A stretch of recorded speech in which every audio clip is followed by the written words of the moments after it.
vamos continuar falando sobre processos de fabricação.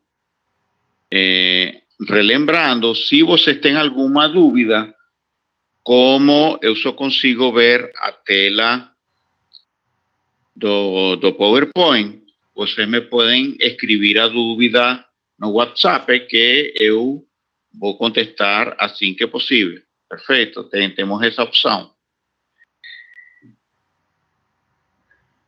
E se vocês quiserem, podem usar o microfone também, tá bom? Perfeito, também podem usar o microfone. Temos os processos de conformação mecânico. Vejam os diferentes produtos da indústria metalúrgica. Eu tenho chapa, eu tenho barra, eu tenho cantoneiras, tenho vergalhões, placas. Geralmente, nos projetos mecânicos, tendemos a utilizar uma ou várias de estos tipos de apresentações. O primeiro processo que vamos a ver de conformação, vamos a ver a laminação. A matéria-prima é metal sólido produzido após fusão do metal, que chamamos de lingote. Lembrem que temos lingotes tradicionais, que são feitos em uma lingoteira, e temos lingotes contínuos, feitos por um processo de solidificação dentro de um túnel de solidificação. O produto final van a ser produtos planos, chapas, plano, tarugo, barras. ¿Qué materiales podemos laminar? Podemos laminar ferrosos como aço, não ferrosos como aluminio, cobre, latão. A conformação, a secção da peça modifica pela passagem entre dois cilindros. Tem basicamente duas formas de realizar o processo: realizado a quente. Quando se realiza quente, pode ser um pré-acabamento. Não sei se vocês lembram, nos processos de deformação plástica, eu tenho um processo de encruamento, de endurecimento do metal por deformação. Se esse metal está quente, essa deformação tende a ser eliminada e a dureza cai. Por isso, laminação a quente me permite maiores taxas de deformação. E a frio, como não tenho a temperatura para eliminar o encruamento, o endurecimento por deformação, as taxas de deformação são menores. Porém, o acabamento superficial é melhor. Quando eu faço laminação a quente, como o metal reage com o oxigênio da atmosfera, ela oxida. Então, o acabamento superficial não é tão bom como quanto feito a frio. Vejam que entra o material com uma certa espessura e sai com uma espessura menor. Eu posso ter diferentes geometrias de cilindro de laminação, o que me permite conseguir diferentes perfis de laminação. Seja dito, estos cilindros de laminação não são simples peças de aço, é uma tecnologia muito avançada. Geralmente são o núcleo é feito em aço maleável, em aço dúctil.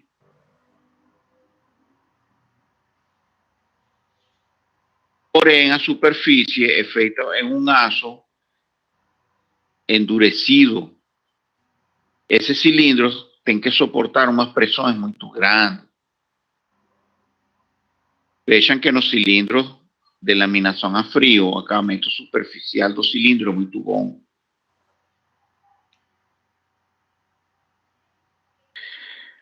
Outro processo mecânico, conhecido como extrusão, permite que eu consiga perfis muito complexos. Eu não sei se vocês han visto as janelas. Tem janelas que são montadas com peças de alumínio. Geralmente essas peças são por extrusão. Como é o processo de extrusão? O processo de extrusão, eu tenho uma peça,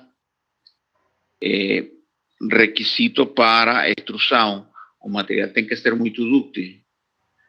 Por exemplo, fazer extrusão de um aço de alta liga, alto carbono, praticamente seria impossível, porque não vai permitir altas taxas de deformação.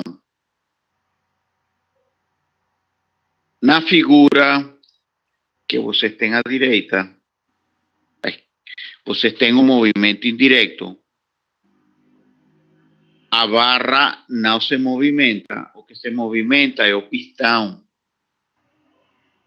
No movimento direto, na figura que vocês têm à esquerda, tanto o pistão como a barra estão em movimento. Isso faz com que a fricção dentro do recipiente de extrusão seja maior. Então, o movimento indireto tem algumas vantagens. Essa ferramenta que você tem uma figura lá embaixo também é feita em um aço muito especial. Um aço ferramenta que foi feito um tratamento térmico porque os reforços mecânicos nela são muito elevados. Matéria-prima, geralmente é um tarugo redondo. O produto final são barras ou tubos com perfis variados. Professor, Sim? nesse processo, é a frio ou a quente? Pode ser a frio ou a quente. Tanto faz. Sim, geralmente quando as deformações são muito grandes, se trabalha quente. Por exemplo, na extrusão de alumínio, esse tarugo de alumínio é aquecido e colocado dentro da máquina. Como matéria-prima, eu vou ter um tarugo redondo. Como produto final, eu vou ter barras ou tubos com perfil variados. Materiais, aceta liganoferrosas, alumínio, cobre, latão, bronze. E aço baixo carbono. Aços alto carbono, aços de alta liga, não seria possível trabalhar por esta técnica. A conformação é o pressionamento da barra contra a ferramenta. Pode ser realizado a frio ou a quente. Tem diferentes geometrias. Essas geometrias podem ser complexas.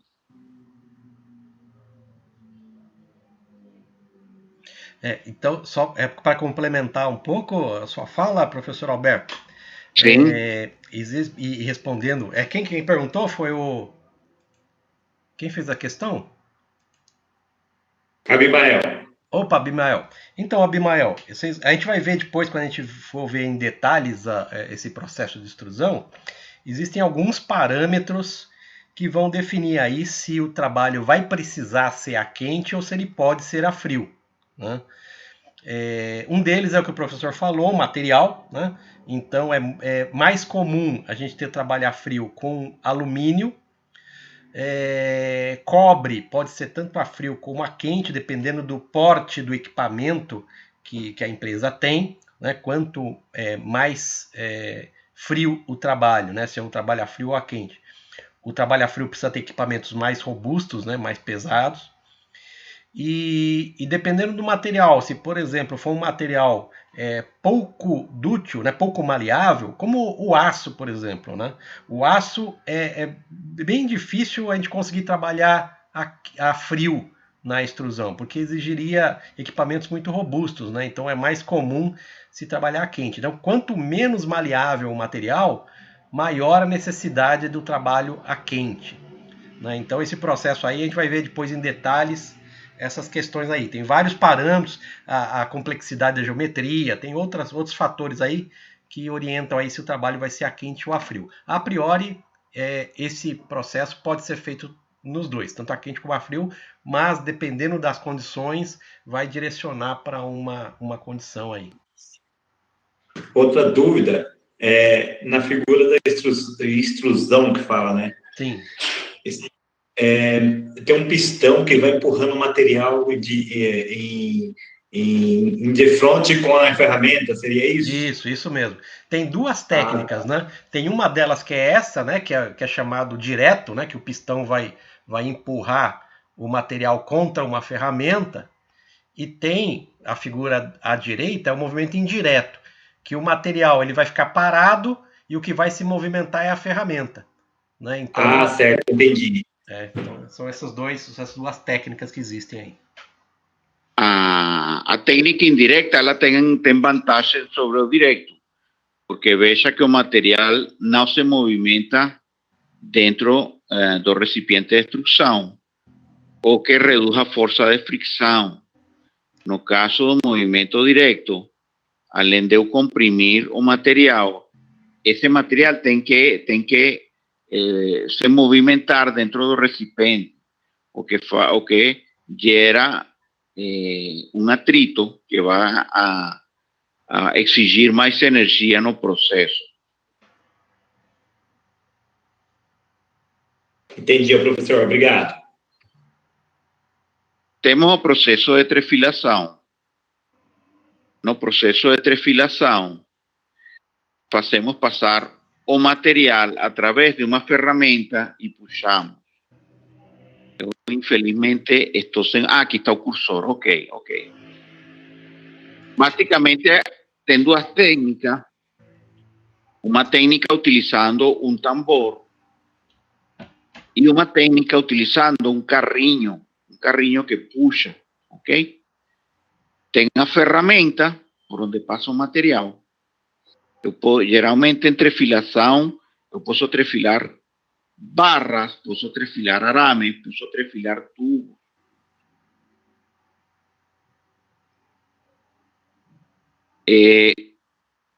Tenho a ferramenta, este ângulo da ferramenta tem um cálculo. Agora, aqui está, ok. Vejam que interessante, por que será que eu consigo puxar o material, sendo que a secção na saída é menor que na entrada? Eu consigo fazer isso porque no processo de trefilação o material se endurece. Então, o material de saída tem uma resistência mecânica maior que o material de entrada. Por isso é que eu consigo trefilar. Se o material saísse com a mesma resistência, ele quebraria. É necessário utilizar aqui um lubrificante, que geralmente é um sabão industrial. A função desse sabão industrial é diminuir o coeficiente de atrito e decapar o metal. Geralmente esse metal oxida e esse óxido ele não pode ser trefilado, ele não tem ductilidade. E vai atrapalhar o processo. Então, esse lubrificante também tem a função de tirar essa camada de óxido. A ferramenta de trefilação é conhecida como fieira. Como é a matéria-prima de entrada, geralmente é barra, fio-máquina. O fio-máquina é o resultado do processo de laminação. É uma barra de aproximadamente uma pulgada e meia. Também posso trefilar tubos. o produto final são barras, tubos, arames ou fios. Para que se façam uma ideia, vocês sabem a agulha da seringa? Bom, esse tubo de seringa saiu de um tubo de diâmetro maior que por diversos processos de trefilação ele chegou nesse pequeno diâmetro.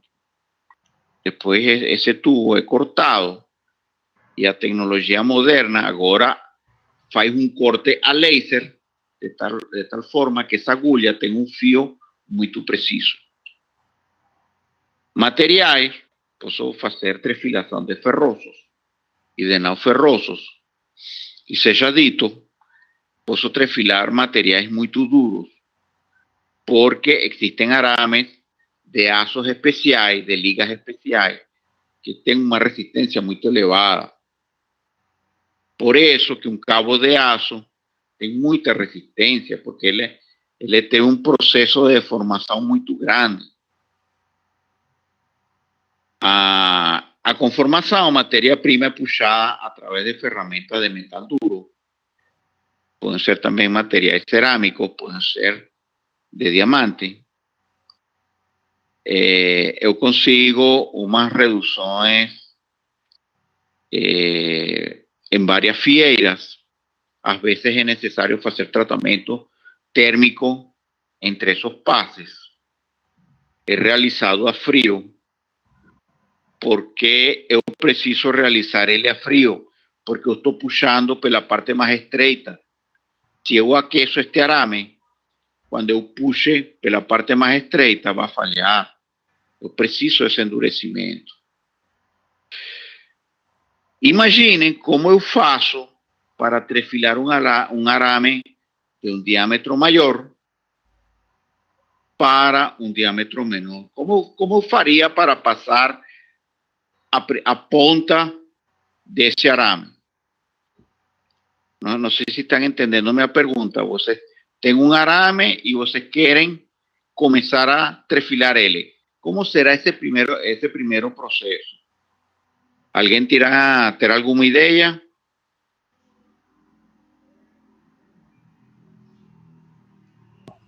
Seria por compressão? Batidas? Poderia ser, mas o mais comum, tem uma maquininha para isso. Eu pego o arame e com um rébolo eu faço ele mais fino. Eu como o arame, a ponta do arame, passo o arame e aí engato, seja neste carrinho ou seja no tambor. Eu primeiro tenho que fazer uma ponta mais fina. Eu já vi isso numa fábrica de mola. De fato, meu primeiro emprego foi em uma fábrica de mola.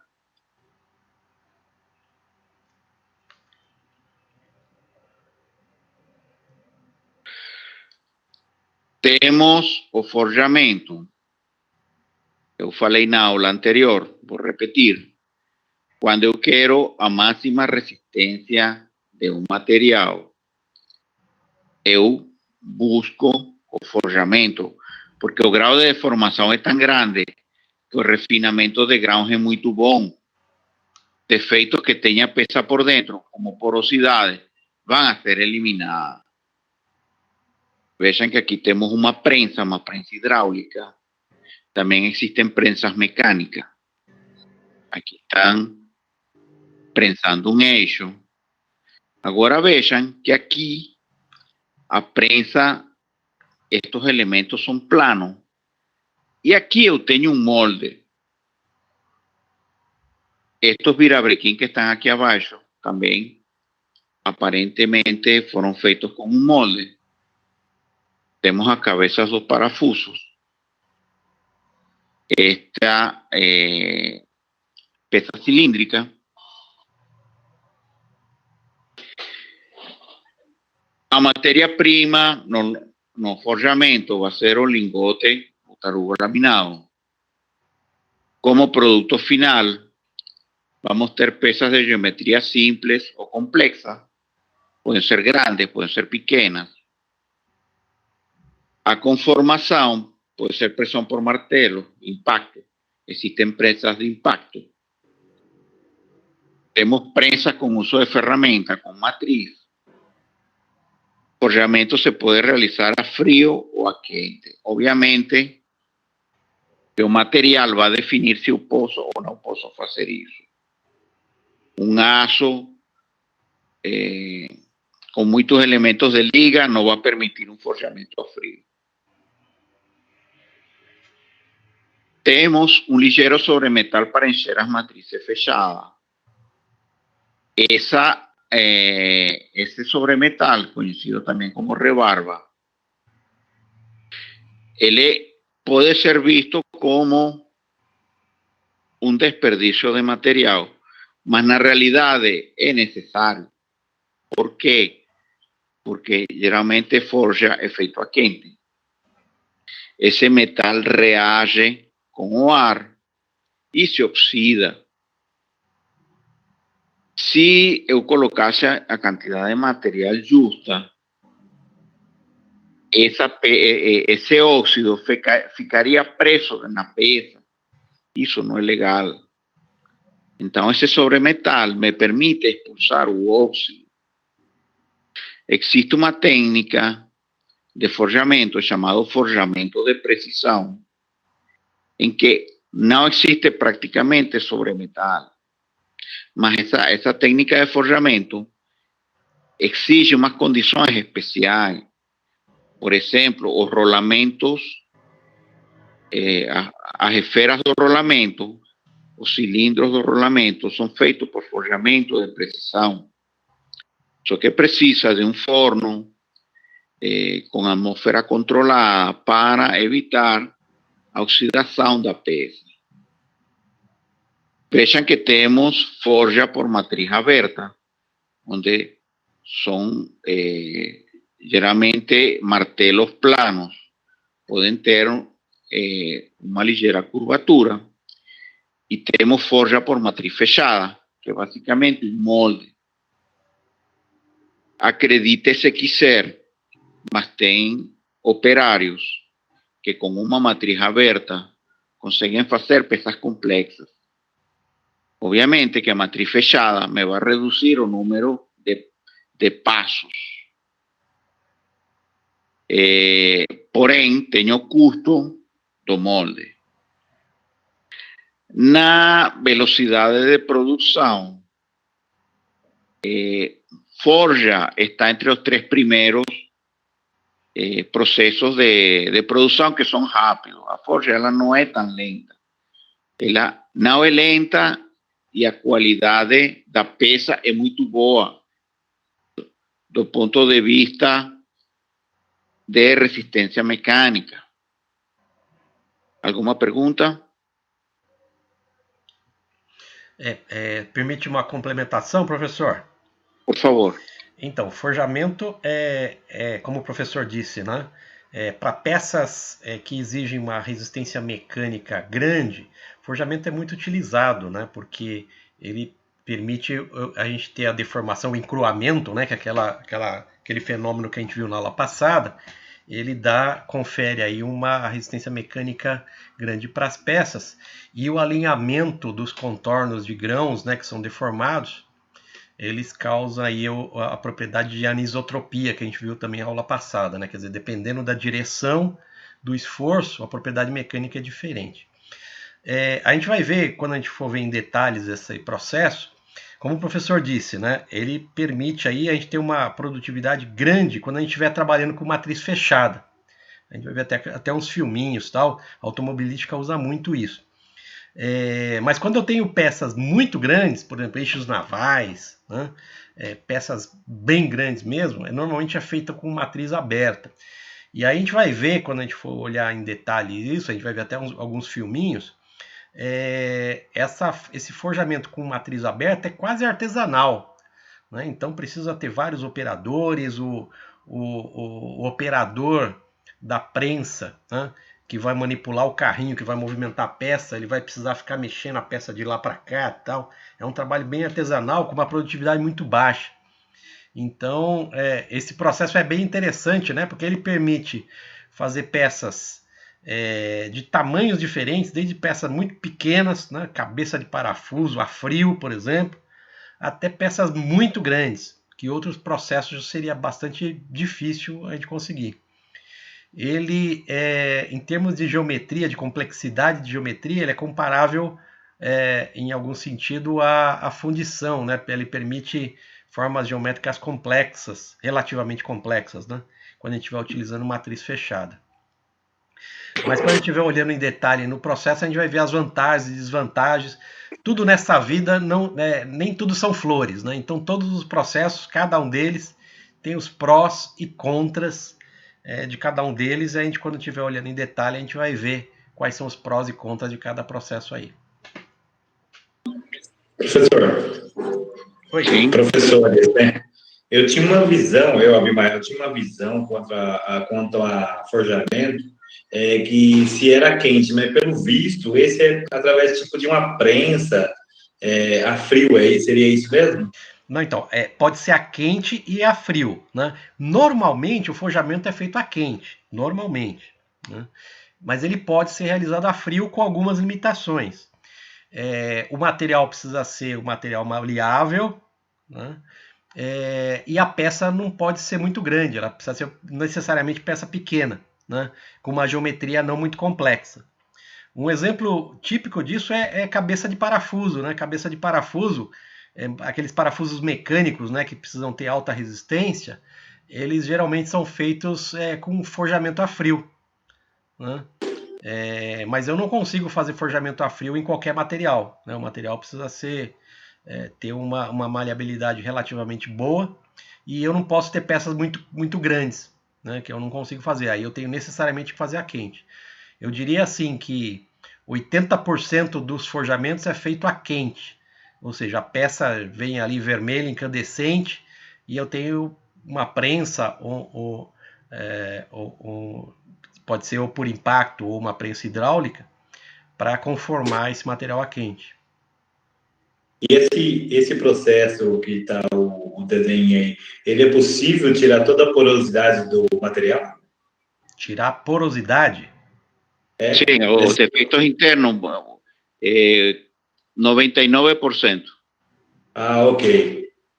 Inclusões, quebra inclusão. E então fica ela dispersa. Não sei se você sabe como é inclusão. Uma inclusão é um corpo estranho dentro do material. Pode ser de metais diferentes. Ou então poderia considerar também partículas de oxigênio? Não tem nada a ver. Pueden ter óxido, mas é raro. É raro em processo metalúrgico que fique óxido dentro do metal. Porque si él esté en estado líquido, generalmente los óxidos son más leves, fluctúan. Es raro, puede acontecer, mas es raro. Ah, tá. O que geralmente puede acontecer, porosidades o inclusiones. Inclusiones son partículas extrañas, partículas que no forman parte de la matriz. Si esa partícula es grande, cuando yo forjo, yo quebro ella. Entonces, yo faço con que ella gere menos problemas dentro do material.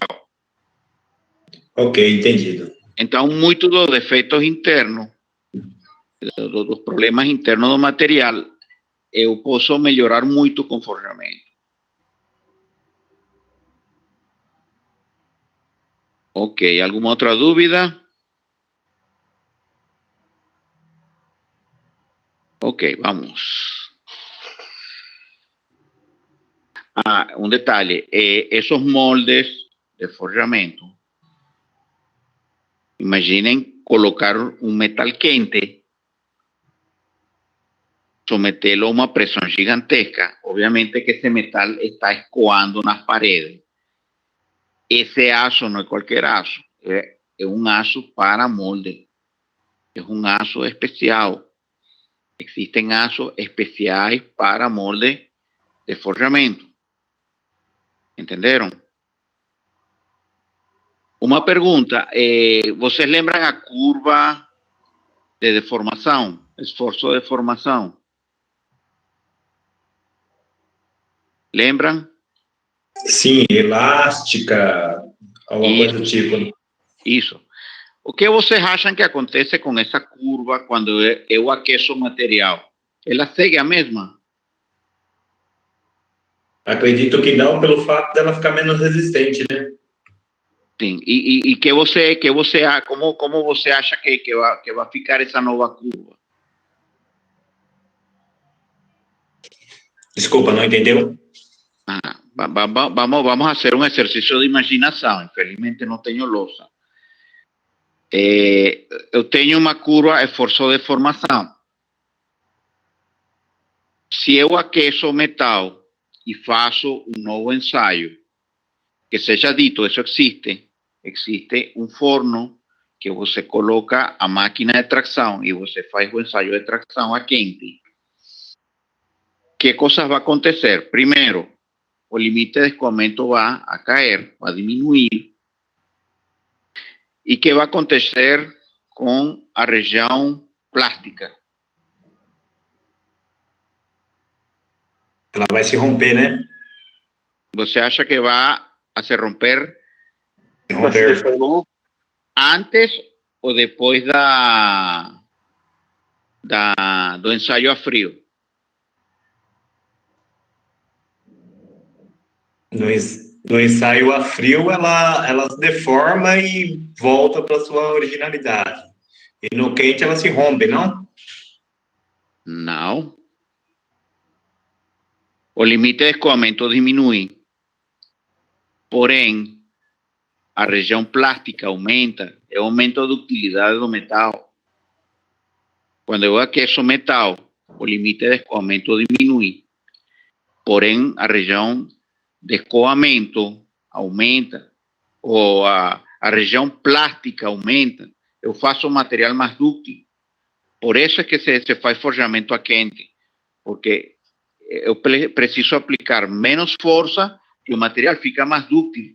A probabilidade de que ele trinque no forjamento diminui. Entendi. Entenderam? Entendi esse. Ok. Estampagem. Estampagem é a rainha da produção. Não existe processo de manufatura que ganhe da estampagem. Se em fundição eu consigo fazer 3.000 peças em um dia, se em forjamento eu consigo fazer 10.000 peças em um dia, em estampagem eu consigo fazer 100.000, 200.000, 300.000 peças em um dia. Um processo extremamente rápido, é um processo barato, é um processo com um bom acabamento, só que estamos limitados a uma chapa de metal. Não todo pode ser feito em chapas de metal.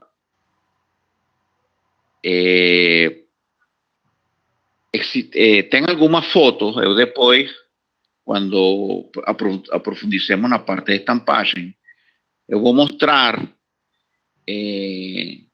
na Segunda Guerra,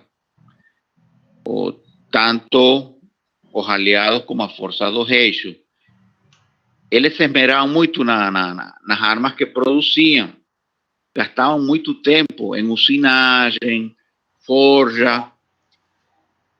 No final da guerra predominó estampagem, porque era un proceso rápido. Entonces, ahí comenzaron a aparecer pistolas estampadas, comenzaron a aparecer subametralladoras estampadas, que la primera imagen eran un poco exquisitas, mas eran muy fáciles de producir. Então, a estampagem, ela tem uma alta produtividade.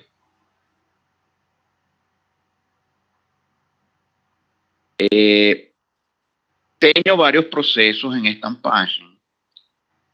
Tenho dobramento, franjamento, rebordamento, enrolamento, etc.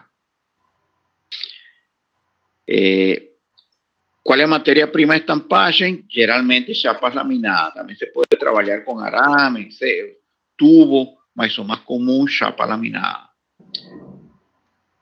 Produto final, chapas e folhas cortadas, dobradas ou profundamente conformadas. Conformação, eu tenho prensas mecânicas ou hidráulicas. a ferramenta que utilizo es llamado de estampo, selladito. Ten dos grandes técnicos na área da mecânica. É o técnico que é o pessoal que projeta o estampo. O cara tem que ser bom. E outro é o cara que projeta o molde de plástico. Também o cara tem que ser bom. Tenho estampos de dobramento, de corte, de estampagem profunda. O que é estampagem profunda? A pia da cozinha. Isso é estampagem profunda. É uma estampagem de alta profundidade. A conformação pode ser em uma ou mais etapas. Ela pode ter vários processos. Normalmente realizada a frío, aunque existe um processo chamado de hot stamp, onde eu aqueço a chapa e estampo. Geralmente se faz isso quando a chapa tem certos elementos de liga que faz com que ela seja muito dura. E o molde serve para resfriar essa chapa e faz uma têmpera dessa chapa. Aí a peça fica com umas propriedades mecânicas muito elevadas. Não, vejam aqui na ferramenta, eu tenho o suporte do punção. Tenho punção. 3, o prensa chapa, eu vou explicar para que serve isto. E 4, a matriz e o suporte. En realidade, ele é mais complexo, como esta figura daqui. Mas seria... teríamos que entrar em vários detalhes. Agora, este prensa-chapa é muito importante.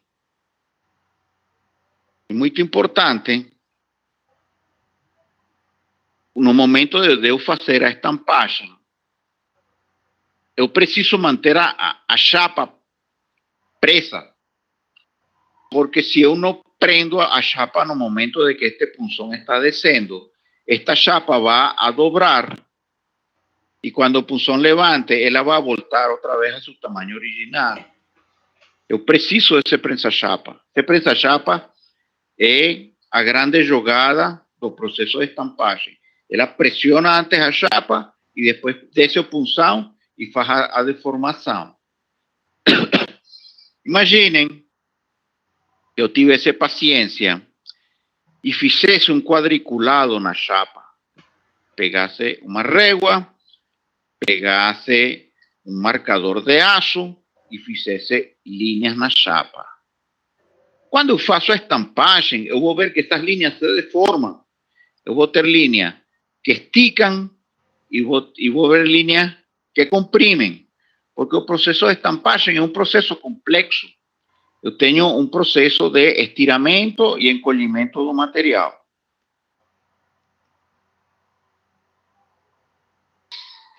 Temos outro processo chamado de calandragem. Na calandragem, eu tenho uma disposição de cilindros que, dependendo da posição deles, me vai permitir curvar uma chapa. Vejam a espessura desta placa. Eu estou calandrando. Me permite deformar chapas ou placas de aço. Esto se utiliza muito em calderaria, quando eu quero fazer tubos de grande diâmetro, reactores, caldeiras. Quando é uma peça cônica, o paralelismo destes cilindros é alterado. Eles não estão paralelos, de tal forma de gerar esta conicidade. Também, se eu coloco uma placa, uma chapa de forma perpendicular aos cilindros, ela vai sair em forma de espiral e me vai permitir fazer um tubo em espiral que depois é rematado com solda e eu consigo fazer tubos de grande diâmetro dessa forma.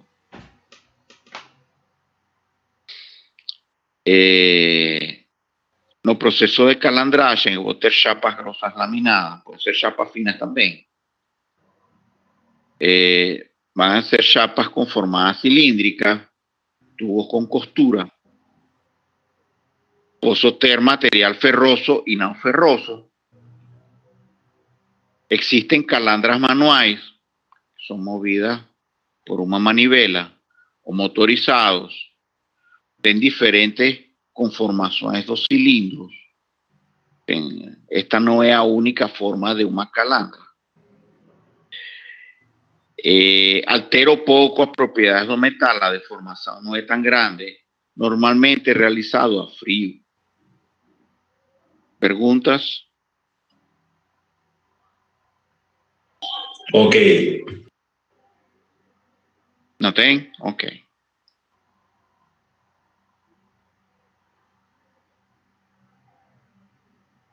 Nos processos de laminação, eu vou ter compressão. Os tipos de produtos que eu vou ter em aços e em não ferrosos. Na trefilação também tenho uma compressão indireta. O que eu estou realizando é um processo de compressão e esticamento do arame.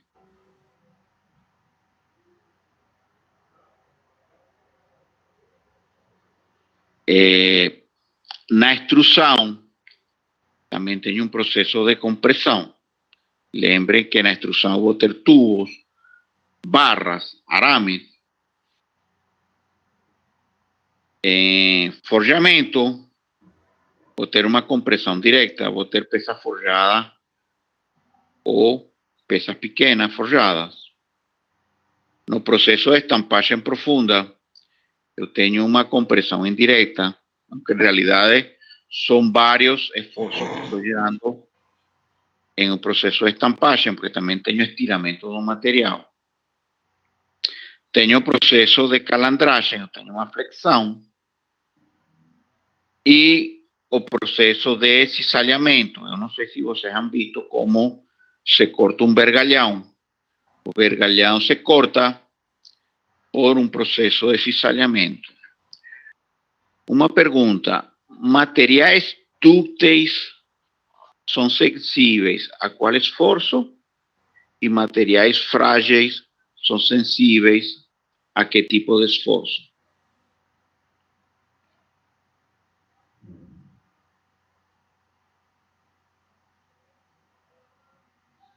Vou repetir a pergunta. ¿Cuál es el esfuerzo más crítico en un material dúctil? ¿Cuál es el esfuerzo más crítico en un material frágil? No frágil seria a torção? Torção é uma grande esforço, mas tem um tipo de esforço bem crítico em material frágil.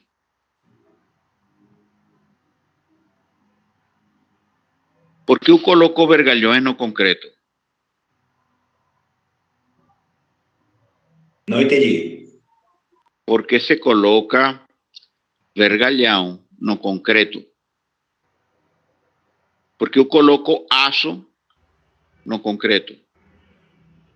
Para dar resistência à coluna, às vigas. Por quê?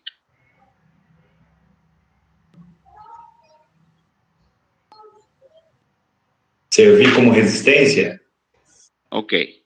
Imagina que eu tenho um cilindro de concreto. Só concreto, sem aço. Imagine que eu tenho um cilindro do tamanho de uma lata de Coca-Cola, vai. Imagine que eu tenho uma lata de Coca-Cola feita de concreto. Se eu coloco essa peça de concreto em uma prensa, ela vai suportar muitas toneladas. Agora, se eu coloco essa mesma peça de concreto em uma máquina que puxe, ela vai quebrar muito facilmente. Em outras palavras, o concreto, ela suporta muito bem compressão. mas suporta muito pouco tração. Se eu pego uma barra de vidro e comprimo, ela suporta. Se eu pego uma barra de vidro e puxo, ela quebra. Materiais frágeis são sensíveis à tração. O aço não. O aço ele suporta muito bem a compressão e a tração. Por isso tenho que colocar aço dentro do concreto para que suporte tração. Agora vou na pergunta. Qual é o esforço que é crítico em materiais dúcteis?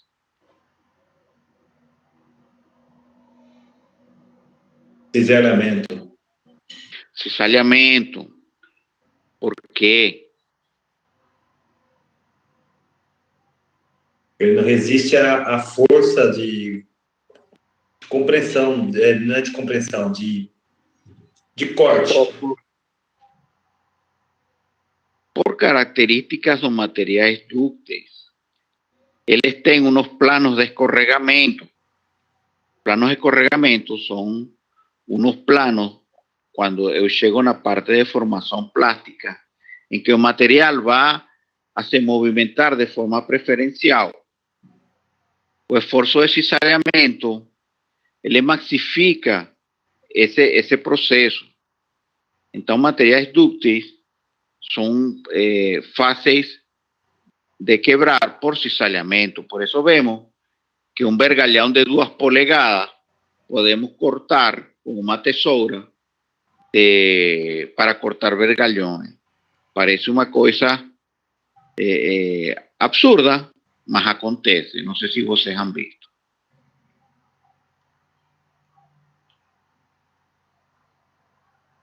Agora vamos com o processo de conformação metalúrgico. Nos processos de conformação metalúrgico, vamos ver primeiro fundição. Em fundição, elevamos a temperatura do metal até que ele chegue à temperatura líquida. Parece fácil, mas não é. Temperatura não é fácil atingir. Pior ainda, na medida em que aumenta a temperatura, a energia que eu preciso vai aumentando de uma forma muito grande. Temos a fundição. Matéria-prima, metais e ligas metálicas. Produto final, van a ser peças com tamanho e geometrias diversas. Eu posso ter alta e baixa complexidade. Conformação vai ser por solidificação dos materiais no interior dos moldes.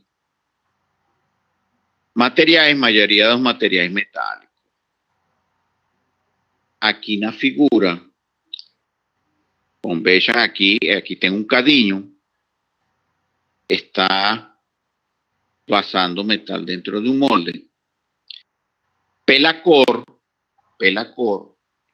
eu consigo calcular a temperatura. Aí deve estar a 1400, 1500 graus. Pode ser um ferro fundido. Existen vários sistemas de moldagem. Depois vamos a falar bem profundamente sobre isso.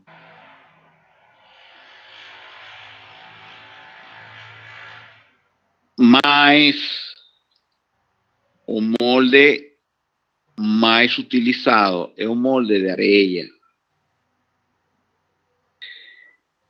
O molde de areia, apesar de ser um método muito antigo, é o método mais versátil de produção de fundição. Eu consigo fabricar esses moldes de forma muito fácil. Eu reciclo areia muitas vezes. Me permite fazer peças de certa complexidade. Vejam que eu tenho o molde, eu tenho uma saída de gases, que também eu posso carregar metal líquido por aqui. Eu tenho um canal e eu tenho o cone de entrada. Geralmente estas duas peças elas têm que estar fixadas, seja por um encaixe externo, seja com pesos aqui em cima, porque este líquido que está entrando é metal. O empuxo do metal é muito grande. Se eu não travo essas partes do molde, ele vai tender a abrir. Eu já vi um molde de areia explodindo. É uma atividade com certo risco. Essa areia se trabalha úmida, tem um certo grau de umidade. Então, há que tomar certas precauções, há que fazer umas saídas de gases. Eu não posso acumular gases lá dentro. Perguntas?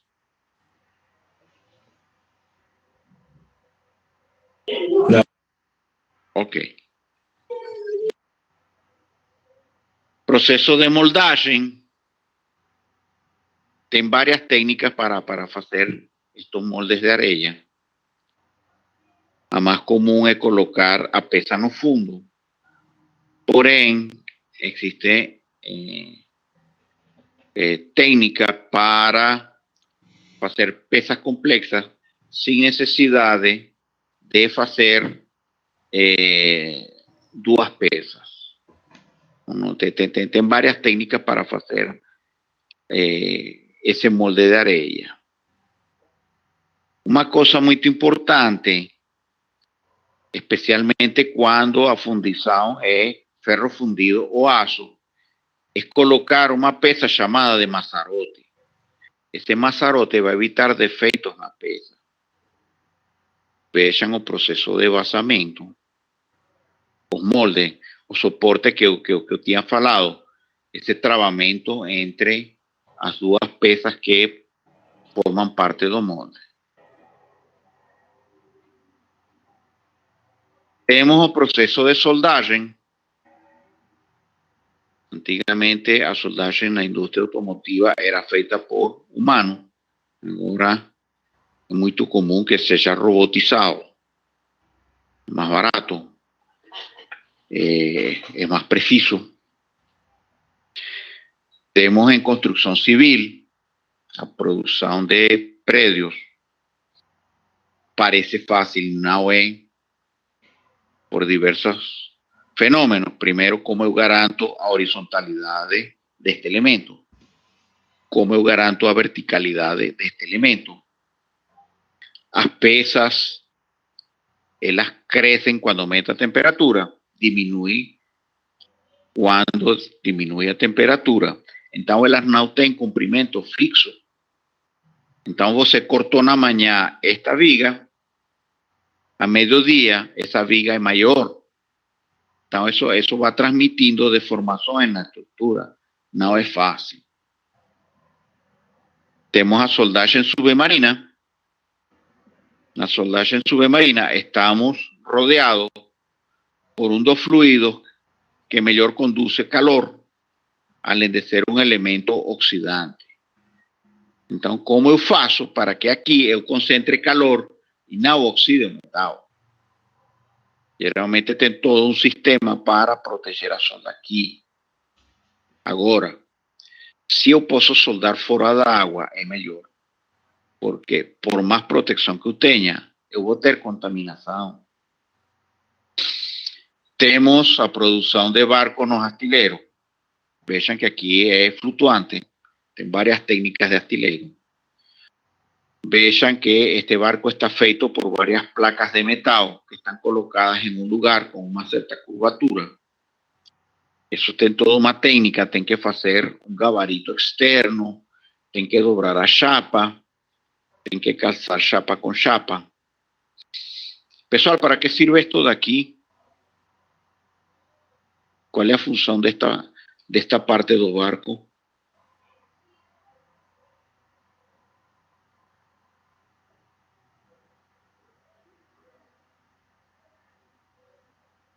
Pessoal? Aló. Não tenho ideia. Esta parte do barco, uma das funções principais, quando o barco está navegando no gelo, o gelo vem, passa por cima desta peça e é cortada na quilha, nesta borda. Se eu não tivesse esta peça, o barco sobe acima do gelo e não corta. Entenderam? Essa peça, a função é passar por baixo do gelo.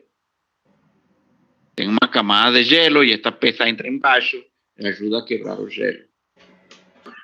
Quem produziu o Titanic não pensou nisso, hein?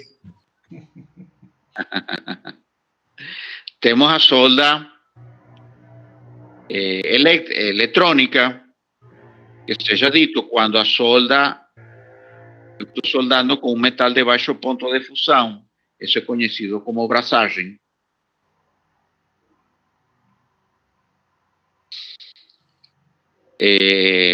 Matéria-prima, tenho material base, material de adição, produto final, tenho componentes mecânicos unidos permanentemente, materiais soldáveis, com ou sem material de adição. Eu tenho elemento 1, elemento 2, tenho a junta, aqui tenho material de adição. Se o material de adição é igual ao material de base, eu vou chamar autógeno. Quando o material de base aporta o material de adição, eu vou chamar isso de autógeno. Posso ter com e sem atmosfera protetora. Normalmente, especialmente quando a temperatura é muito elevada, se trabalha com atmosfera protetora. Eu tenho processos de solda manual, automática ou semiautomática. Existe uma lenda de que a solda já não é feita pelos humanos. Isso não é verdade. Ainda existe muita solda feita por humanos, sobretudo na parte de caldeiraria. Então é bom saber soldar bem. Temos as diferentes técnicas de soldagem. TIG, MIG, MAG, electrodo revestido, arco submerso, solda ponto, solda por fricção, braçagem. Quando tenhamos aulas práticas, eu posso tentar ensinar solda para vocês com os equipamentos que temos lá no Instituto. Então, pessoal, para vocês saberem, esses dois últimos processos, fundição e soldagem, vai ser objeto, então, do processo de fabricação 2 que vocês vão ter no módulo seguinte, no terceiro módulo. Obrigado, professor. Temos o processo de metalurgia do pó. Metalurgia do pó é um processo que também tem elevada produção. Eu consigo fabricar metais que seriam impensáveis por outros processos. Vou dar um exemplo. Eu posso misturar aço e alumínio em uma mesma peça, que são metais com ponto de fusão diferente. Isso em fundição praticamente seria impossível dessa forma. Outra vantagem da metalurgia do pó é que me produz a peça já com a geometria pronta.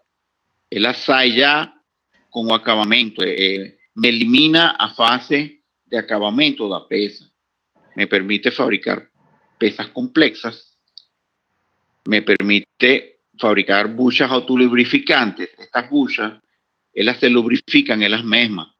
Elas têm o grafita o elas son porosas y fueron embebidas en óleo, de tal forma que no es preciso lubrificar, las mismas van a lubrificar. tengo los acentos de válvula. Este acento de válvula es feito en una liga extremadamente resistente. Tiene que tener resistencia mecánica y tiene que tener resistencia a altas temperaturas. Ten válvulas también complexas, feitas por metalurgia do pó. Tenemos as engrenagens dentadas da correia.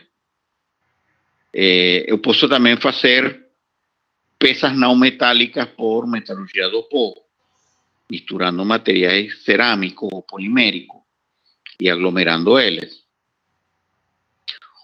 Os filamentos da lâmpada, não sei se vocês sabem, mas este filamento é feito de tungstênio.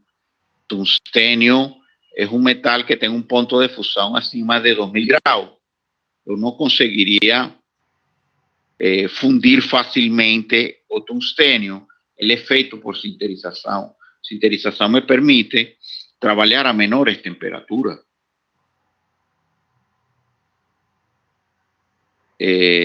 No processo de metalurgia do pó, eu vou trabalhar com pós metálico. Eu vou fazer uma mistura de pós de diferentes materiais. Eu vou misturar com um aglomerante, geralmente é um aglomerante orgânico. Eu vou aplicar pressão, uma pressão elevada dentro de um molde, e depois vou fazer um processo de sinterização para que essas partículas metálicas se soldem. É importante ressaltar que esse pó não funde, ele não chega a estado líquido, ele a temperatura é inferior, o que faz que as partículas soldem. Na medida em que eu aumente a temperatura e aumente o tempo de sinterização, os poros que ficam dentro da peça são menores. Eu consigo controlar essa porosidade. Matéria-prima, pós metálicos e não metálicos. Consigo peças relativamente pequenas, de geometrias diversas. Tem métodos de moldagem em moldes de borracha que me permitem peças altamente complexas. Aquecimento a baixa temperatura de fusão, que é o que chamamos de sinterização, não chega o material a estado líquido.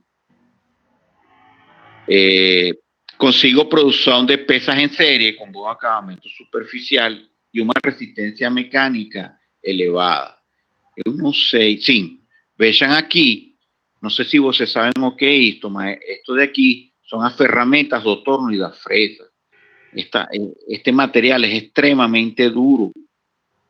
Geralmente é um aço ou um material sinterizado de alta resistência recoberto com uma camada de um metal extremadamente duro.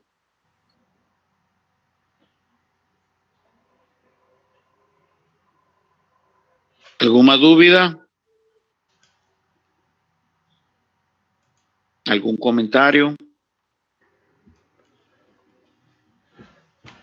Bom, é isso, né, pessoal? Então, assim, ó, foi uma passada rápida nos diversos processos de fabricação para vocês terem uma ideia do conjunto. E a partir de agora, a partir da próxima aula já, nós vamos entrar em detalhes aí em cada um desses processos. A gente vai poder discutir vários detalhes, prós e contras de cada processo, características específicas de cada um.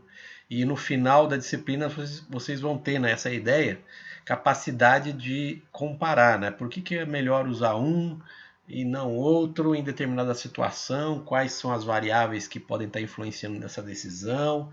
Então essa que é a ideia, tá bom? E aí no final do semestre a gente vai propor até um caso prático para vocês poderem estar explorando um pouquinho mais, pesquisando um pouco aí. Beleza, gente? Muito obrigado, professor. Muito obrigado a você, professor. Muito obrigado, pessoal, pela atenção. Beleza.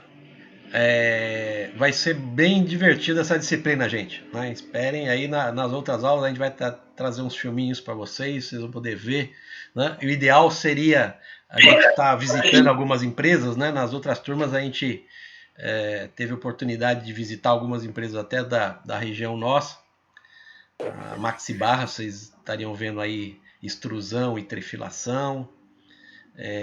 Tem outras empresas também que a gente poderia estar visitando. Nesse período de pandemia fica um pouco mais difícil, né? Mas para contornar isso, a gente vai apresentar alguns videozinhos que a gente vai poder estar visualizando aí os processos para quem não conhece, né? Tá bom, gente?